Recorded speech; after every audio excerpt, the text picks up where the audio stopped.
ഈ അപകടം എപ്പോഴായിരുന്നു, ഒപ്പം തന്നെ ഈ ഇന്ധനച്ചോർച്ച ഇല്ല എന്ന് മനസ്സിലാക്കുന്നു. ഇപ്പൊ നിലവിൽ അവിടുത്തെ ഇത് എപ്പോഴായിരുന്നു ഈ ഒരു സംഭവം ഉണ്ടായത്? എന്താണ് നിലവിലെ അവിടുത്തെ വിവരം?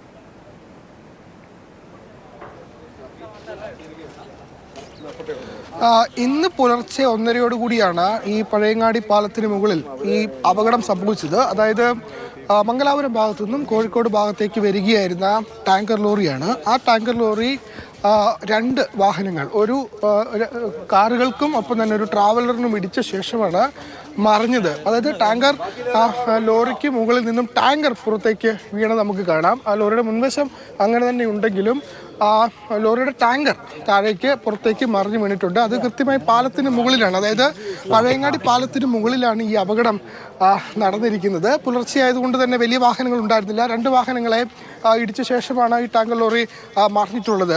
ആ വാഹനങ്ങളിൽ ഉണ്ടായിരുന്ന ആളുകൾക്ക് നിസ്സാരമായ പരിക്ക് മാത്രമേ സംഭവിച്ചിട്ടുള്ളൂ. ഏതായാലും ഇത് അമിത വേഗത്തിലായിരുന്നു എന്നതാണ് നമുക്ക് മനസ്സിലാക്കാൻ കഴിയുന്നത്. മംഗലാപുരം ഭാഗത്തു നിന്നാണ് ഈ ലോറി വന്നത്. അങ്ങനെ ലോറി വന്ന് ഇവിടെ എത്തിയ ശേഷം രണ്ട് വാഹനങ്ങളിൽ ഇടിച്ച് മറിയുകയായിരുന്നു. ഏറ്റവും ആശ്വാസകരമായ കാര്യം ഈ വാതക ചോർച്ച ഇല്ല എന്നുള്ളത് തന്നെയാണ്. കാരണം ഇത്ര വലിയ അപകടം സംഭവിച്ചിട്ടും പുലർച്ചെയാണ് അപകടം സംഭവിച്ചത്. പക്ഷേ അപ്പോഴും ഏറ്റവും ആശ്വാസം നൽകുന്ന കാര്യം വാതക ചോർച്ച ഒന്നും തന്നെ ഉണ്ടായില്ല എന്നതാണ്. ഫയർഫോഴ്സ് ഒക്കെ തന്നെ ആ സമയത്ത് ഇവിടെ എത്തിയിരുന്നു. ഇവിടെ എത്തി എല്ലാവിധ ഇടപെടലും നടത്തിയിരുന്നു. പക്ഷേ അതിൻ്റെ ആവശ്യം ഉണ്ടായിരുന്നില്ല. കാരണം വളരെ വേഗം തന്നെ ഈ ഇത്തരം ചോർച്ച ഇല്ലാത്തതുകൊണ്ട് തന്നെ അത്തരത്തിലൊരു അടിയന്തരമായ ഇടപെടലിൻ്റെ ആവശ്യം ഉണ്ടായിരുന്നില്ല എന്നതാണ് നമുക്ക് മനസ്സിലാക്കാൻ കഴിയുന്നത്. ഏതായാലും വലിയൊരു അപകടം ഒഴിവായി എന്ന് തന്നെ പറയാം. കാരണം ആ സമയത്ത് വളരെ പ്രധാനപ്പെട്ടൊരു പാതയാണ്. അതായത് പയ്യന്നൂരിൽ നിന്നും കോഴിക്കോട് കണ്ണൂരേക്ക് വരുന്ന വളരെ പ്രധാനപ്പെട്ട ഒരു പാതയാണ്. ഇനിയിപ്പോൾ ഈ വഴി ഗതാഗതം പൂർണ്ണമായും തടസ്സപ്പെട്ടിരിക്കുകയാണ്. കാരണം പാലത്തിന് മുകളിലാണ് ഈ അപകടം നടന്നിട്ടുള്ളത്.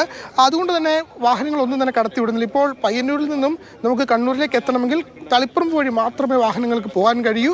പഴയങ്ങാടി വഴി വാഹനങ്ങൾക്ക് പോകാൻ കഴിയില്ല. കാരണം അത് ഈ ഗതാഗത തടസ്സം വളരെ പെട്ടെന്ന് നീക്കാൻ കഴിയുന്ന ഒന്നല്ല. ക്രെയിൻ അടക്കമുള്ള സംവിധാനങ്ങൾ ഇവിടെ എത്തിച്ചിട്ടുണ്ട്. ഒരു ട്രാവലറിനും രണ്ട് കാറുകൾക്കും ഇടിച്ച ശേഷമാണ് ഈ അപകടം സംഭവിച്ചിട്ടുള്ളത്. ഈ പരിക്കേറ്റവരെ പരിയാരത്തെ, അതായത് കണ്ണൂർ മെഡിക്കൽ കോളേജ്, പരിയാരത്തുള്ള കണ്ണൂർ മെഡിക്കൽ കോളേജ് ആശുപത്രിയിൽ പ്രവേശിപ്പിച്ചിട്ടുണ്ട്. അവരുടെ പരിക്കുകളൊന്നും തന്നെ ഗുരുതരമല്ല എന്ന് തന്നെയാണ് നമുക്ക് മനസ്സിലാക്കാൻ കഴിയുന്നത്. നിസ്സാര പരിക്കുകൾ മാത്രമേ ഉള്ളൂ. മട്ടന്നൂർ എയർപോർട്ടിൽ നിന്നടക്കം വന്ന കാറുകൾക്കിലേക്കാണ്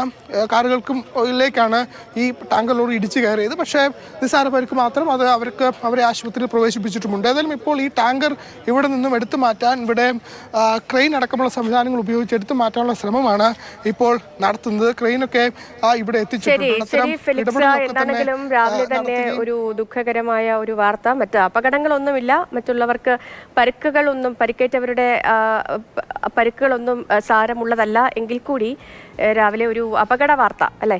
അപ്പോൾ എന്താണെങ്കിലും ഫെലിക്സ് ആണ് ഇതുമായി ബന്ധപ്പെട്ട വിവരങ്ങളൊക്കെ നൽകിയത്.